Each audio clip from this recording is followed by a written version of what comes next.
எப்ப பார்த்தாலும் பேசிட்டு இருக்கும் போது கிளம்பி வந்துடுறீங்க? ஏங்க, இப்ப நான் சொல்றது கவனமா கேட்டுக்கோங்க. உங்களை உங்க தங்கச்சியோட பேச வைக்கிறது தான் எனக்கு இருக்கிற முக்கியமான வேலையே. இதை விட எனக்கு வேற எந்த வேலையும் இல்லங்க. எத்தனை தடவை சொன்னாலும் உனக்கு புரியவே புரியாதா? சொன்னதே சொல்லி டிஸ்டர்ப் பண்ணிட்டே இருக்கேன். ஏங்க, நான் ஒண்ணு டென்ஷன் பண்ணல. உங்க டென்ஷனை தூக்கி வெளியே போடுங்கன்னு சொன்னேன். என்னது, காலையிலே புருஷனுக்கும் பொண்டாட்டிக்கும் ரோஹிணி விஷயமா சண்டை ஆரம்பிச்சிரும் போல இருக்கே. Very good. இந்த பிரபு சும்மா கோமா பேசிக்கிட்டு இருக்காம ஆதிரிக்கு செவலோட சேர்த்து ஒண்ணு கொடுத்தானா சூப்பரா இருக்கும். என்னங்க, எதுவுமே பேசாம இருந்தா என்னங்க அர்த்தம்? இப்படி புரிஞ்சுக்காம பேசிட்டு இருந்தா என்ன அர்த்தம்? எனக்கு யாரு மேலே எந்த டென்ஷனும் இல்ல, வருத்தமும் இல்ல. போதுமா? என்ன பிரபு, எப்ப பார்த்தாலும் எல்லார்கிட்டயும் இப்படி கோவப்பட்டுக்கிட்டே இருக்கியே, இது உனக்கு சரின்னு தோணுதா? அதுரே, நம்ம விஷயத்துல யாரையும் தேவையில்லாம தலையிட வேணாம்னு சொல்லு. இது புருஷன் முன்னாடிக்குள்ள இருக்கிற பிரச்சனை. இதுல யாரும் எந்த கருத்தும் சொல்ல வேணாம். ஏங்க, என்னங்க மாமா என்ன சொல்றாரு, நீங்க என்ன பதில் சொல்லிட்டு இருக்கீங்க? நான் தான் என்கிட்ட யாரும் பேச வேணாம்னு சொல்றேன்ல, அப்புறம் என்ன? பிரபுக்கண்ணா, நீ இவ்வளவு கோவப்படுற அளவுக்கு நாங்க எல்லாம் அப்படி என்னப்பா தப்பு பண்ணோம்? ஒரு பொண்ண சரியா வளர்க்காததை விட பெரிய தப்பு இருக்கா? பெத்தவங்க பிள்ளைங்களை சரியாதான் வளர்க்குறோம். ஆனா பிள்ளைங்க தான் எப்போ எப்படி மாறிடுறாங்கன்னு தெரியலையப்பா. சும்மா இந்த சாக்கு போக்கு சொல்லிட்டு இருக்காம, ச்சே, உங்ககிட்ட எல்லாம் பேசவே கூடாதுன்னு நினைச்சா பேசுற மாதிரி ஆகுது.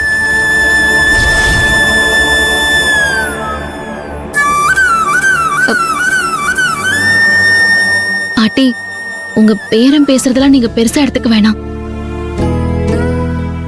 ஏங்க, இப்ப இந்த பேச்செல்லாம் தேவையாங்க? இதெல்லாம் ஆரம்பிச்சு வச்சதே நீதானே. எல்லாத்துக்கும் ஏன் மேல பழி போடாதீங்க. அண்ணி, இப்ப என்னதான் நீ பிரச்சனை?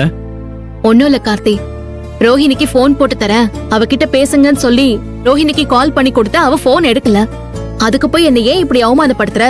எதுக்கு ஏன் போன்ல இருந்து போன் பண்ணி டார்ச்சர் பண்ற? அது இதுன்னு சொல்லி கோவப்பட்டு இருக்காரு.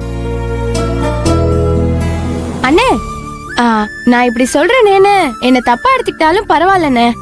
ஆனா என்னால சொல்லாம இருக்க முடியலண்ணே. அக்கா ரொம்ப பாவம்ண்ணே.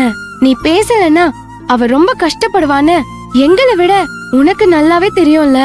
அதுக்கப்புறமும் நீ இப்படி பிடிவாதம் பிடிச்சிட்டு இருக்கலாமாண்ணே? நீ முதல்ல கத்தி கீழே இருக்கு, கீழே இருக்கு. பெருசா பேச வந்துட்டாவ. அண்ணா, நேத்து நைட்டு கூட நீ ரோஹிணிய பாக்குறதுக்காக போயிட்டு மாப்பிள்ளை கிட்ட மட்டும் பேசிட்டு வந்திருக்க. ரோஹிணி கிட்ட பேசவே இல்லைன்னு அண்ணி சொன்னாங்க. தயவு செஞ்சு இனிமே அப்படிலாம் பண்ணாதண்ண. என்னதான் இருந்தாலும் ரோஹிணி நம்மளோட தங்கச்சின்னு. நீ விலகி இருந்தாலும் பரவாயில்ல, ஆனா தேடி போய் இப்படி அவமானப்படுத்துறது கொஞ்சம் கூட நியாயமே இல்லைண்ண. போது, நிறுத்துறீங்களா? உங்களுக்கு எல்லாம் தெரிஞ்ச மாதிரி ஆளாளுக்கு அட்வைஸ் பண்ணிட்டு இருக்கீங்க.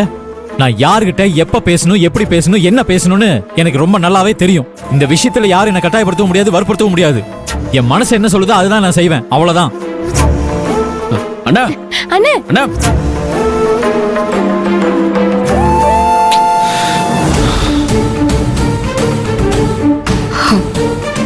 ரோஹிணிக்கும் அவ புருஷனுக்கும் சண்டை வந்து வாழா வெட்டியா ரோஹிணி இந்த வீட்டுக்கு வந்தானா பிரபு இங்க இருக்கிற யாரையும் ஒரு நிமிஷம் கூட நிம்மதியா இருக்க விட மாட்டான்.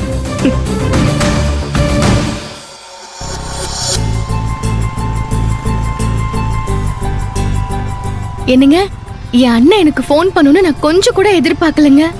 என் அண்ணன் எனக்கு ஒரு தடவைக்கு 2 தடவை போன் பண்ணதுக்கு எனக்கு எவ்வளவு சந்தோஷமா இருக்கு தெரியுமா? எனக்கு எல்லாம் தெரியும் ரோகிணி. என் மனசை புரிஞ்சுக்கிட்டு நீங்க இப்ப என் அண்ணனை பார்க்க கூட்டிட்டு போறீங்கல்ல, எனக்கு உங்களுக்கு எப்படி தேங்க்ஸ் சொல்றதுனே தெரியலங்க. அதெல்லாம் ஒரு பெரிய விஷயமா? நான் உன் வீட்டுக்கு போனதும் நான் சொல்ல போற விஷயத்த கேட்டு நீ எப்படி அசந்து போறன்னு மட்டும் பாரு.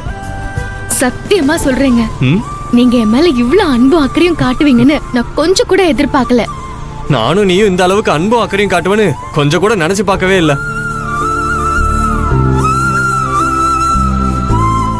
என் மேல இல்ல, அந்த கௌதம் பையன் மேல. ஏங்க, உங்களுக்கு என்னாச்சு? ஏன் இப்படி எல்லாம் பேசுறீங்க? ஏங்க, ஏங்க, உங்களுதாங்க. என்னாச்சு உங்களுக்கு?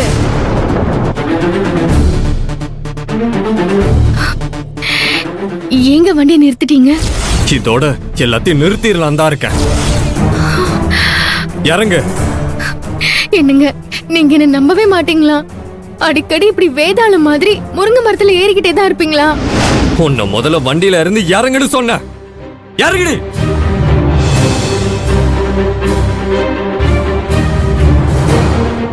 ஏங்க, நான் சத்தியமா சொல்றேன், என் மனசுல சுத்தமா அந்த கௌதம் இல்லைங்க.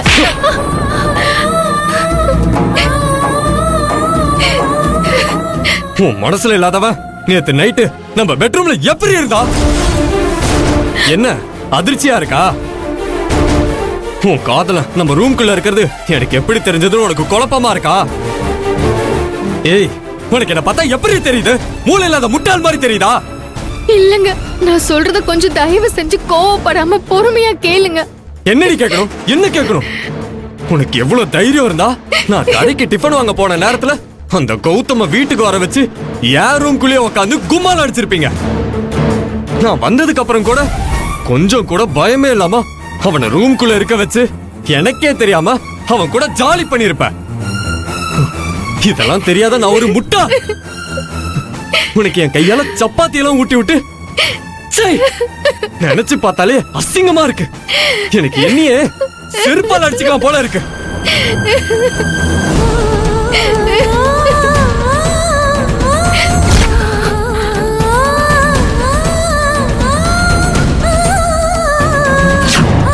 இந்த போட்டோவை பார்த்த உடனே எனக்கு அப்படியே செத்துறலாம்னு தோணுச்சு. பாத்தியா, நம்ம ரூமுக்குள்ள வந்து உன் கூட லூட்டி அடிச்சிட்டு ஒரு செல்ஃபி போட்டோவை எடுத்து அதை எனக்கே அவ அனுப்பியிருக்கா. அந்த போட்டோவை பார்த்தப்ப ஏதோ அசிங்கத்தை மிதிச்சிட்ட மாதிரியே இருக்கு. ஏங்க, நான் சொல்றத கொஞ்சம் தயவு செஞ்சு கேளுங்க. என்ன நம்புங்க ப்ளீஸ்ங்க. என்ன நம்பணும்? அந்த கௌதம் பையன் நேத்து நைட்டு நம்ம ரூம்குள்ள வரவே இல்லையா? வந்தாங்க. வந்தால இந்த ரெண்டு பேரும் சேர்ந்து முட்டாளாக்கிட்டீங்களா?